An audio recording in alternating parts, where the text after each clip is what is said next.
Just to be blatantly honest, this area of town. Why do I come in here? That's why. I'll check back in.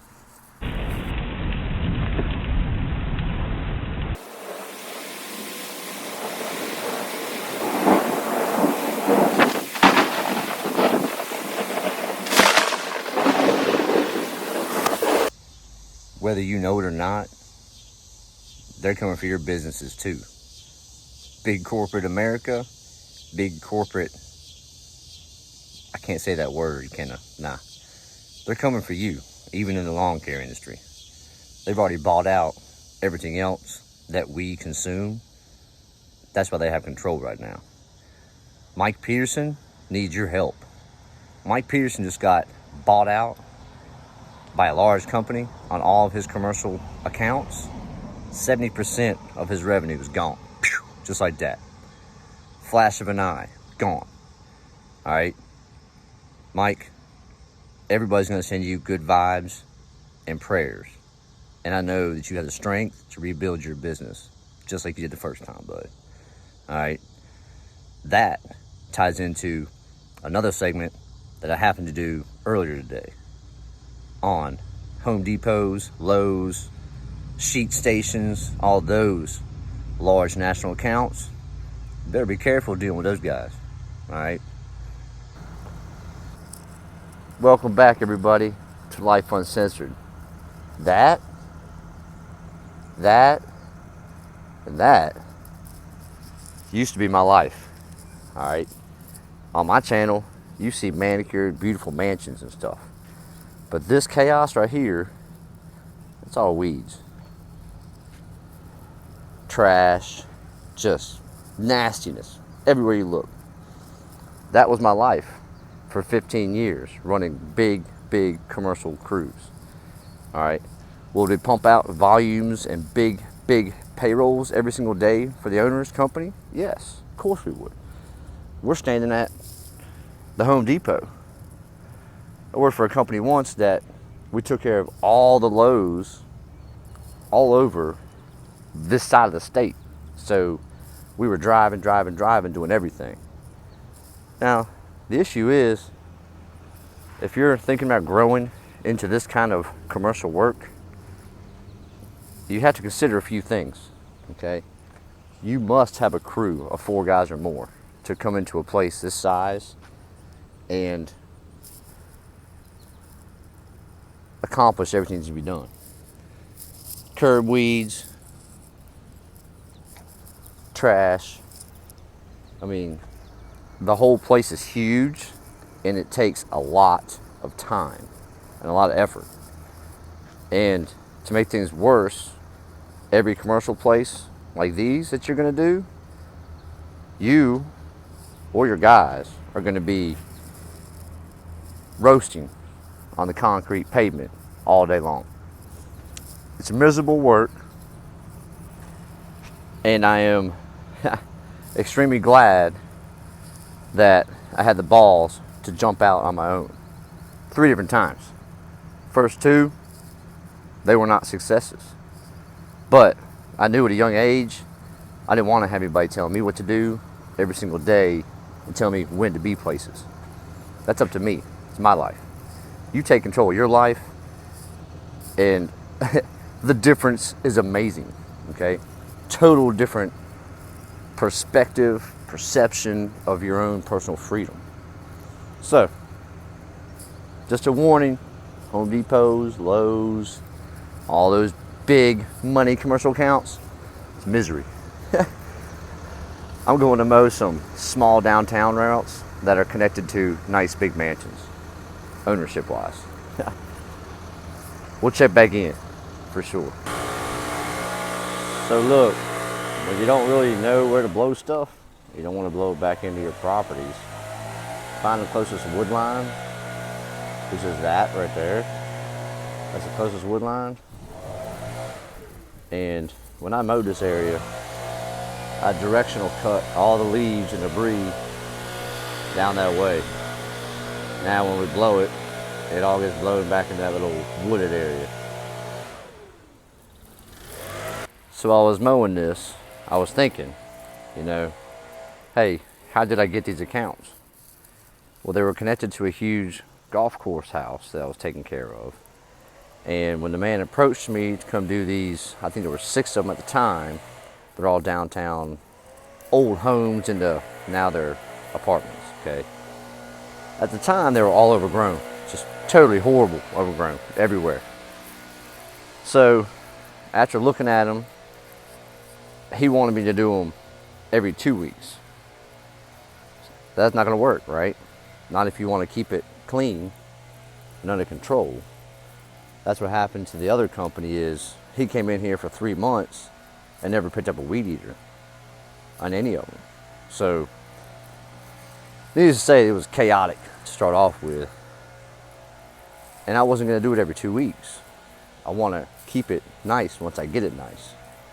So my terms, I'm picking up stuff that's not usually what I do, was simply this. We did a complete cleanup on all 6 properties, which generated like 10 grand at the time. And then after that, I told him, I said, look, I have to be here every week. Even if the grass isn't growing that week, I need to be these places to do weed control, maintenance on sticks, debris, you know. So gave him a low rate for all these properties. They're like 45, 50, 40, 45. And right now I only have 3 left. There's only 3 left. He's slowly selling them one by one. They were left to him from his father. He's not really interested in it. He just gets that money to reinvest into smart things. So that's a little story on how and why I take care of this area of town. Just to be blatantly honest, this area of town. Why do I come in here? That's why. I'll check back in.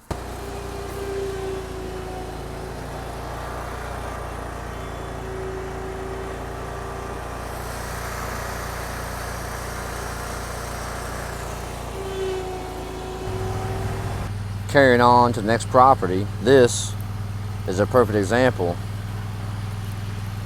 of what I see the next time it dries out. Okay, this is a 2 hours of trimming, cleaning. That used to be just totally overgrown. Like I said, the guy who was doing these properties before me 8 years ago just dropped the ball hardcore. This whole thing was, you couldn't even see that wall. You couldn't even barely get to the alleyway here. So that is the only thing that's grown back. And it grows back every year. It's just like, so we'll knock that down. And then over here, I'll show you, every 4 months or so, we'll just come knock all this stuff down and clean it up. So next hot time that I have, I already know this is on my schedule to do. I don't have to ask the owner. He knows, like I said in the last little segment, I'm keeping this stuff the way I need it to keep kept. And I'm just going to bill accordingly. I won't overbill you. I'm just going to bill accordingly. Everybody's good with it. All right, let me show you this real quick. Easy peasy money. So that's like bamboo, paradise trees, whatever. 2 clumps always grow right there. And then you got that clump down there that always grows. That has daylilies in there, so I usually let the daylilies come out in the spring, summer, and then I'll come back through and just tidy all that up. That looks horrible. Those are eating, weed eating. So, yeah, when you're out mowing grass, and it's this time of year in the summer, and you've already been through one heat spell, I mean, start looking around your properties and be like, hey, I could address that. I could address that. I could address that when it gets hot and I'm not mowing grass. Still make the money I need most of the time, at least 2 or 3 times more than that. Check back in.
Talk about some beautiful, beautiful sunsets right here in the Blue Ridge Mountains.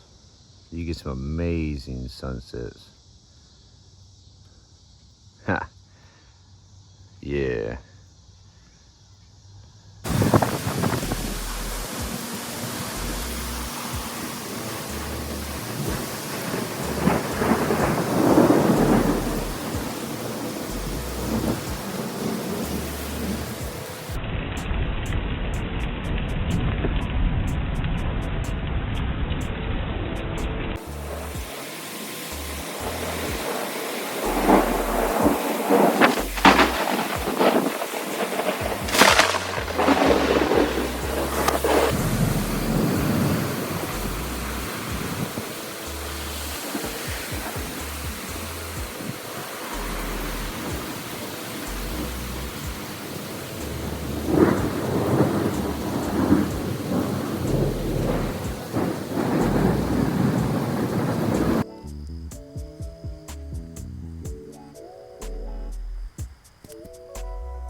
Welcome to Life Uncensored, everybody.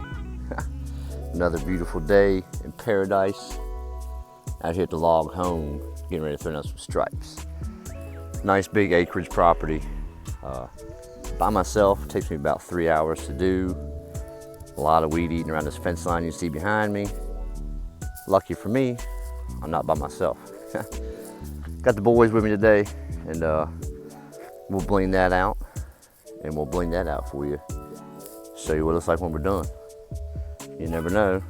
I might get some mowing footage and stop in the middle and talk. I might not. Stick around. It's gonna be a good day. We got our downtown route and plenty of stuff on my mind to talk about today. Let's do it. Skag, Turf Tiger 2, and the Freedom Z Pro.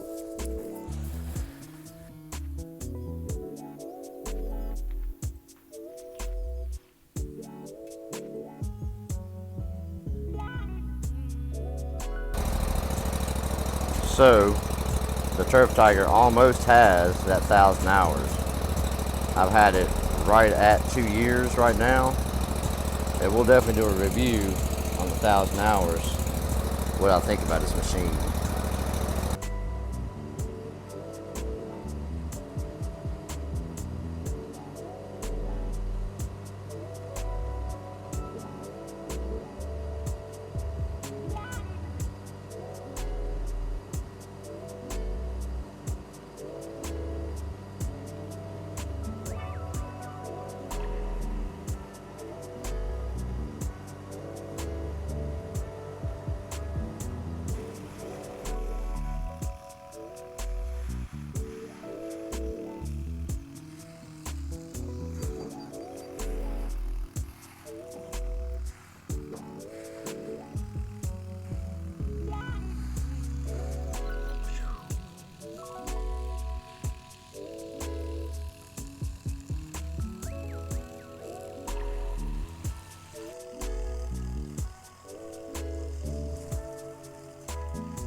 So I was thinking when I was mowing this yard that, yeah.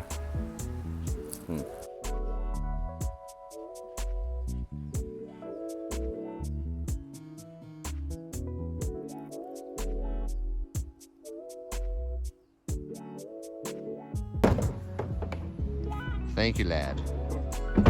Oh my God, he ate the push mower.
Hmm.